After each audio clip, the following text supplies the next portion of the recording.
Are you looking for a way to scale your short-term rental business and buy more properties? Well, co-hosting might be the right fit for you. Welcome to the Co-Host Coach podcast with Joe Roney. This episode of the Co-Host Coach is brought to you by Savvy STR Agents.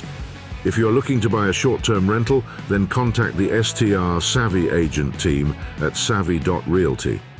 Hey guys, welcome to another episode of the Co-Host Coach. I am Joe Roney, and as promised, I said I am going to be bringing some really awesome vendors that I met at the STR Wealth Conference. And this first one is not someone that I met at the STR Wealth Conference. It's just we reconnected and got to see how he is crushing it in this space with a business partner. So, Fran with Greetwell, thank you so much for joining me on the podcast today. Yeah. Hi, Joe. Thanks so much. Thanks for having me. So we actually hooked up, man, it's been almost maybe 2 years, maybe a little over 2 years ago was the first time we kind of, chatted online. And at that time, I think you were looking at possibly buying another short-term rental, and we were talking about the Panhandle at the time. So Yeah. And actually since then, there has been a lot going on. So since then we've added 2 more listings to kind of our own portfolio. And then my partner Samnath and I launched Greetwell. Yeah. So Greetwell is really what we're going to kind of talk about today. But I like to deep dive a little bit or a quick dive into what made you get into short-term rentals and what was that first purchase like? Yeah. So I live in the Bay Area, and I kind of felt like I grew up alongside of Airbnb. So I've been on Airbnb for about 14 years. I've been hosting for I think 13 years of that. So like I've been doing it for a while, but for many years, it was really just casual. We'd go on a trip and we'd let someone stay in our guest room. Kind of where things really started to click. So we live in Palo Alto, which is very close to Stanford University. And when my wife and I had our first child, we realized, when people say kids are expensive, they really are expensive. Yes. And we thought, boy, wouldn't it be great if we could just rent out this small studio unit in the backyard that we were using as like an office. What if we rented that out and generate a little income to offset like all the baby expenses? And we did that and we crushed it. I think we did $60K in our first year. And we're like, this is not only very lucrative, but we've met some really great people, like all the horror stories that sometimes you find in Facebook groups about all the stuff. We didn't really have those types of experiences. So it was a wonderful experience for us. That was our daughter's 6 now. So that was probably 5 or 6 years that we've been renting that. And since then we've kind of continued to buy. So we've bought, so we have 4 units in Maui that we also rent short term. And that's really been, it's been all the things. With Maui, we had the fires. We've also had a lot of kind of negative regulation that's impacting owners in the area. Some of the economic challenges, kind of the economic headwinds right now, I think are also impacting occupancy rates. But we're continuing to be really bullish. I think this last the last 12 months for us has really been about kind of how do we create the right systems so that we have the right balance in just life in general, but also with 2 young kids and also a startup. How do we get some of the STR portfolio just to continue to perform without a ton of oversight? Yeah. And obviously continuing to crush it in this space. And, we met, I guess, maybe a year and a half ago. And at that time you were talking about launching had launched a website that you were posting STRs for sale in, trying to figure out how you could monetize and help investors. And, it ended up not being the right path, but it was a start in what you're doing today. How was that experience going through that, in the initial? Yeah, I would say, so just to kind of build on that a little bit, Joe, we felt like and continue to feel like there's a real problem in this space around, STRs aren't really, they are commercial. I mean, a lot of investors run these as commercial properties, but they're valued as residential properties. Yep. And so we felt like, I think there's an interesting opportunity here. Can we kind of like pull apart these asset classes a little bit better to make it easier to buy and transact, but also to kind of raise the value for sellers in the market? I still think there's something really interesting there. I also kind of have learned and believe strongly that there's a great role for kind kind of experienced real estate agents Yeah. to fill Yeah. that gap. I Yes. think there's some things that technology can do, but there's only so much versus boots on the ground, someone that kind of really works closely with buyers as they navigate that important purchase. Yeah, no, I agree. And there is, the reason why I got my real estate license in Florida is because when I was going to buy my first one, I couldn't find a darn realtor that knew anything about short-term rentals. And we're Yep. in one of the biggest short-term rental markets in the entire United States, and there was hardly any realtors that even knew anything about it. I believe it. We've because we're on the West Coast, a lot of the California properties may not the numbers may not make sense, but we've had success in a number of Hawaii markets where you get kind of international travelers, and you don't really have as much of the seasonality as you might have in other markets. So we've talked with a lot of agents there, and it's very normal that we get different stories about kind of the STR requirements and some of the math behind making a purchase, and it sets off alarm bells when that happens. Yeah. But one thing that really came from that experience, both Samnath and I, we just kind of like fell in love with the STR market and the people in this industry. Really. It's just a bunch of amazing, hardworking people that are trying to do their best to create wonderful experiences for others. Yeah. And so, there's something really special there. There's, and that's why we're continuing to play in the space and hang out with folks like you at conferences. Yeah, I mean, I was just talking to Justin Powell on last week's podcast, and we were talking about how everybody in this space has the abundance mindset, right? Like you're doing something similar to what other companies doing, but you both want each other to win. Like there's no reason to say, well, only I can win and you have to lose. Like we can all win in this space, and you guys have kind of put together a program that we're going to talk about that is going to help co-hosts like me win as far as creating guest experiences. So obviously that. What you guys were doing evolved into doing what you're doing today. So tell me a little bit about where the concept of Greetwell came in and what it is you guys do. Sure. Yeah. I mean, a lot of this actually came from our experiences hosting. So in Maui, maybe no surprise, you get a ton of people who are honeymooners or they're on their anniversary. So kind of our units, it's a lot of couples who are there for maybe 3 to 5 days. And for a lot of them, it's their first time on Maui. It's a very expensive flight. It's expensive to go out to dinner. It's a real investment for people. And so I felt this extreme, maybe, maybe too much pressure to make sure that our guests have a great time. Like whenever someone messages me that, hey, we're on our anniversary, it's like it's our 50th birthday party and we decided to venture out to Maui, I feel this like weight on my shoulders. And so what I would try to do is I try to be helpful with guests. We have a guidebook that provides a lot of information about restaurants and local activities. But I just felt like a lot of people weren't reading that. And so I tried to pull more of it into the messages that I send guests. So primarily automated. And that also didn't work because it was just this big block of text that it's got like very hard for them to consume. And so I started thinking about, okay, how can we kind of really offer something special for these folks? I think we need to create like a website where they can kind of see all the things.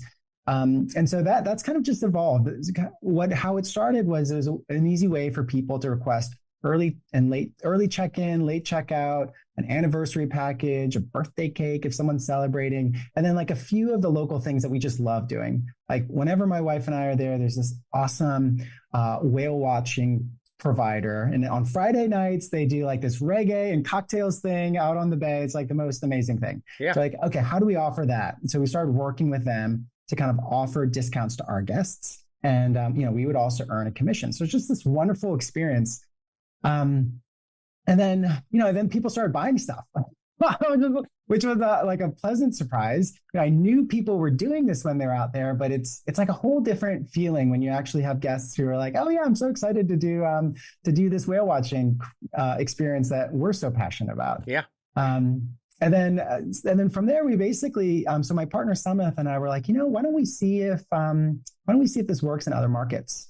And so because we're based in the Bay Area, Sonoma, Napa County is really our backyard. And so, what we started to do is we started approaching a few property managers who had kind of rather large properties. Kind of the stereotypical experience there is a group of friends wants to go celebrate a birthday or something, and they go do a wine tour for a couple of days and just like hang out Yep. with their families, or maybe it's just kind of like college friends. And so we started doing that, and all of a sudden people are buying wine tours and like in-home massage packages and private chef experiences for 10 people. And so it's just grown from there. So kind of what we learned from the Sonoma experience was just like the property managers, really like salt to the earth, amazing folks. Kind of what we started to learn in Sonoma was kind of how to work with these local service providers more in a scalable way. Yep. Kind of, and what do they need to be successful? Like a good example is when someone books a private chef, a lot of times the guests might not even know the address of the property that they're staying at. Yeah. Because the property manager doesn't send that until 24 hours or so. And so, we were exploring all these ways. How can we make this really seamless for property managers? And so what we wound up building was something that feels and looks a lot like what you would imagine a 5-star resort's menu to be. Like you go to a high-end resort for a few days and they say, hey, this is all the activities and experiences on the property. That's essentially what we're building for property managers. And so we make it really easy to kind of surface all of the curated options that we have available. So right now we're working with thousands of local providers. And then hosts and property managers can say like, oh, I love this one. I'm gonna offer this. I'm gonna put that one at the top. Yeah. And then this one, I don't think many of our guests are coming for whitewater rafting, so I'm not gonna offer this one. So they can kind of curate it however they like. And what's really fun is they can also add their own experience providers. So if they want to offer a grocery stocking, or if they have a girlfriend that offers X, Y, and Z that they want to offer their guests. We have a Sonoma property manager whose mom has a winery. And so they offer kind of this wonderful like in winery tasting experience where they're essentially in their mom's garage, but they've kind of in their mom's barn, but they've turned it into a real experience for the guests. And it also kind of rounds out the marketing side of the STR. They're marketing a wine experience to their guests, and then someone books that because they want to go have a great experience, and then we're offering, okay, these are the tour providers if you wanted to kind of have a custom created itinerary, or you can come to my mom's home and we'll host you there. It just feels really really special and meaningful for people. So anyway, so that's where it started. And then since then we've grown into a bunch of markets. And then at the STR conference this past week, we announced that we're finally available nationwide. So we have thousands of providers in most major markets, and we're kind of adding more every single day. Yeah.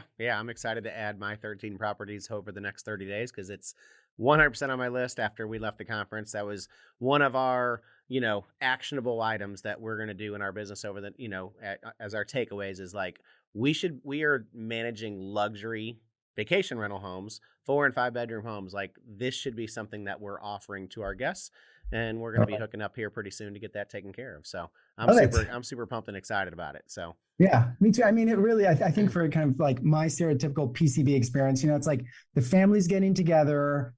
Who wants to be the person who's like grocery shopping and cooking and cleaning up after everyone? Like at least one of it. Wouldn't it be great if we had one day where everyone could actually relax and we have someone come in, maybe it's just kind of like food that gets dropped off, kind of catering style, or maybe we want to take it up a notch. But like those types of experiences, if I think about kind of my own vacation experiences, like those are the things that are most memorable. Where you actually have a chance to like hang out at the property with the people that you care about. Yeah. I mean, we're going to stay at one of our houses in PCB with 3 other couples. So there's going to be about 10 of us total with a couple of teenage kids. And we're going to spend the week there next week, and we're having bonfire at the beach on one day, and we're renting a pontoon on one day, and we're going to have have the local hibachi chef come and cook for us at the house. So I had to plan and coordinate all of that for us instead of just going through this link that we're going to be able to send to our guests going forward to say, just book it here. Yeah, totally. So, There's this funny dynamic that we've started to learn about where because I think it was about 6 months ago, Airbnb made an update where the message thread is not just the person that books it and the host; it's it's everyone. everyone that they add. Yeah. And so it's kind of created this really interesting thing where no one wants to plan the entire trip. Yep. And so kind of what actually winds up happening is someone will plan this part of it and someone will plan this part of it. And when we send these links out to people, it makes everyone's job really easy where you can say, okay, these are all the options. Yep. Let's do this and this and this. Yeah. Yeah. We have friends of ours that they rent a 15-bedroom home in Destin every year, and they have 10 couples, 30 people with kids in one house. And each day or each meal, one family takes this meal. Like, you have breakfast Monday, Tuesday, Wednesday, on this day, and this person has dinner.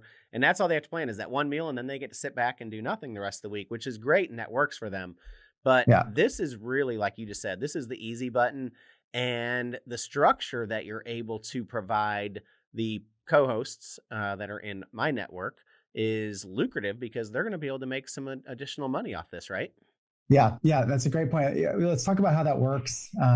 So kind of our business model is that we want to be really aligned with co-hosts on generating revenue. So there is no monthly fee. It feels like there's a lot of kind of SaaS products in kind of our industry. We're kind of bucking the trend in some way. So there's no monthly fee. There is also no setup fee. So we just take a percent of the transaction. So let's say someone books $1,000 private chef experience. That Destin experience, that Destin group is probably like an order of magnitude more than that. But let's say it's $1,000 just for simple math. Yep. Typically, kind of like private chef experiences, there's something from like a 20 to 25% commission. And so we take 6% of that. And so let's say it's a 20% commission, $1,000, $800 goes to the chef. 6% of it, or $60, goes to Greetwell, and then $140 goes to the host or the property manager. So it really adds up, and it's also kind of a nice benefit is that there's no cost there. It just like drops to the bottom line to pay for all the things that are involved in kind of running a co-hosting business. The other really neat thing about that is we make the payments really simple. So we handle paying vendors so that we kind of keep accounting really simple for folks. And if the vendor and if a property manager wants to offer their own things, then we basically send them 94% of the revenue. Yeah, I mean, that's awesome. I mean, that is a huge revenue driver for the co-hosts out there because this is going to make you, could be $200, $500, $1,000, $5,000 a month during peak season. That's doable to add an extra $4 or $5 in one month during peak season. I mean, yeah, maybe not during December, but man, I mean, that's serious revenue, and the co-host doesn't have to do much except for add it to their messaging system and offer the service, right? Yep, totally. So every property gets a unique link, and that's how we solve kind of the address dilemma that we were talking about earlier, so that kind of when a vendor needs to come to the property for a pickup or to perform a service, that they have the address. So there's a unique link for every property. And then you basically just drop that in your automated messaging. So the best practice is really what's working for kind of our partners is right with booking confirmation. We provide that link. It's like, hey, Joe, thanks for booking. You're confirmed for this many people on this date. By the way, if you'd like to book X, Y, and Z, check this out. Yeah. And then also a dedicated message that goes out about 2 weeks before someone arrives. And that's really important because we find that's when people's brains turn on and they start thinking about, okay, this is coming up. What are we actually going to do? Yep. So one of the questions I have for that is, booking lead times are obviously a lot less, than they used to be. We had 100+ day booking lead time just 3 years ago, and now we're at like 30 to 45. So, but for the ones that are last minute guests, obviously, the conversion I'm assuming is going to be a little bit less, but like I had a guest check that booked for today. That's obviously that message is, not going to go out to them in time for them to book anything. But have you had any obstacles on that with last minute bookings? I mean, obviously in a place like Maui, there's nobody booking last minute, but no, they still book last minute. It's the craziest thing, Joe. I will get I will get a booking and someone's like literally on the plane coming to us to each their own. I would be a ball of stress if I didn't have a place to sleep when I landed. But I'm with um, you on that. but yeah, you're totally right. We're definitely seeing across the board booking windows compress. If you include that booking link with the confirmation, they still get a chance to see all the options. Yeah. Some of the things really are not realistic if you don't have enough notice. Yeah. If we go back to like an in-home service, we do a lot of couples massages or kind of big group services like that. That's not going to work Yeah. the same day or maybe even the next day. But these requests go straight to the vendors, and so we find they're small businesses who are kind of nimble and trying to make the most of peak season, just like we all are. And so they'll try to make it work if they can. So I don't know, you might be surprised with what we can actually convert in kind of short last minute. Yeah, no, I think that's, I think it's a huge win. I know you're already in the Destin market, and you've had some success down there for those that are like me that are in the Florida Panhandle, but, going nationwide, what is the logistics like? Obviously it's not just you and Somnath that's handling all this. What does your team look like on the back end, as far as virtual assistants and how are you able to make this all happen? Yeah, so Somnath and I are kind of both technologists at heart, and so we've been thinking for many years about how do we, just in the short-term rental space in general and Greetwell in particular, how do we do this stuff in a really scalable way so it feels like real hospitality, but it also is not manual every single time that someone requests something. So there's a bunch of smart technology that's happening on the back end. Without kind of boring you in the audience with details, like that's an important piece of it. We also have an engineering team that is based in Poland, who have kind of created parts of this system so that the vendors are notified and able to communicate with guests. And then we do have kind of the VA magic is an important part of how we run the system. Well, and I'm sure, just like everything we do in our SDR business and automation, whether it be the cleaning teams or the maintenance or the messaging, I'm sure there's a big portion of that you were able to put together to where, okay, once this booking comes in, this person's notified, this person's notified, it books this, like it blocks the calendar, all that type of stuff, right? Yeah, exactly. There is kind of one thing I'd love to share with your guests when we think about kind of creating systems that really work for them. We've been seeing a bunch. So it seems like at the STR conference this past week, even last year, I remember a lot of the PMSs were talking about upsells. It was very top of mind. I made a note to myself last year that every single PMS that was exhibiting at the convention was in the middle of building kind of some sort of upsell module. So there is something kind of industry wide where people are thinking about this. But everyone approaches it a little bit differently. So for upsells like early check-in or late checkout, we've built a kind of an interesting, I think, unique system where a guest can request an early check-in, but they're really requesting it. So there's no, and we're really clear with the guest that, hey, you've requested this. We will get back to you 24 to 48 hours before your check-in time to confirm. And so what that does is it gives Cohost the ability to kind of like have the option of taking an early check-in request and the extra $100 or $200 that might come with that, but they have some time to figure out their calendar. And so a lot of the property managers we work with, they would much rather have kind of like the night before booked, or even if it's like a 2 or 3 day booking, they'd much rather take that money than an early check-in. But with this setup, so we send a reminder out that goes 2 days before this guest checks in, and then when you get that reminder, you can take a look at the calendar and say, "Oh, awesome! We didn't get that wind up, we didn't get that last minute booking, but I'm going to take a super early check-in, maybe starting at 9 a.m. for $200 instead."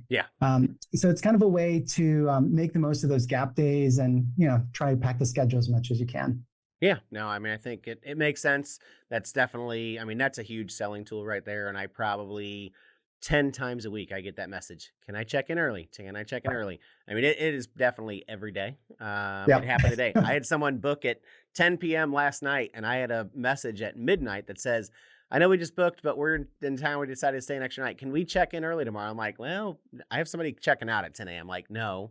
But Yeah. thank you. We did get them in an hour early. The cleaners got done a little sooner, Oh, nice. Yeah. but it happens, and it happens a lot. So I think having that automation in Yeah. there is going to be huge. Yeah. So Yeah. I had one morning where I woke up to 4 early check-in requests, and it was kind of that same, like a little bit of an emotional experience where I'm like, oh my goodness, like this is a lot of work just to juggle in addition to the normal check-in logistics.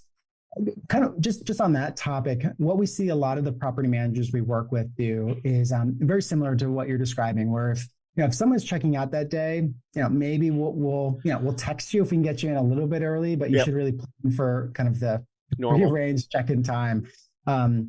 Whereas if there is a gap day, like trying to use that gap day in creative ways, gap days on both sides of it.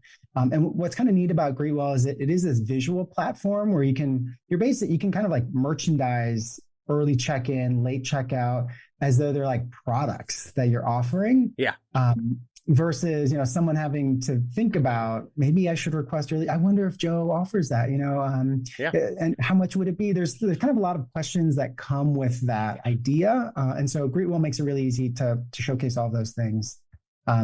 We also do it in a way that is Airbnb compliant. So I know in your show, you've covered some of the Airbnb policy changes recently. And so there's kind of a certain class of, we call them add-ons, but upsells or add-ons that have to go through the Airbnb Resolution Center. And so early check-ins are a great example of that. Those can't be, there are some other platforms that will take your guests' early check-in fees and send that to you, but that's actually against the Airbnb policies. Yes. So we've worked really hard to make sure that property managers can offer these experiences while still being super compliant and still kind of like maximizing the revenue that they can earn. Yep, and that's so crucial because of the AI, you don't even, nobody's looking at your messages. It's just getting flagged by AI, and so there is no, I'll just, they won't see this one, I'll do it this way. Yeah, but even more so with AI today, you can't. Like, it's all they have to do is put it in their system, and it's already in their system, so you're going to get flagged if you're trying to do something outside the platform.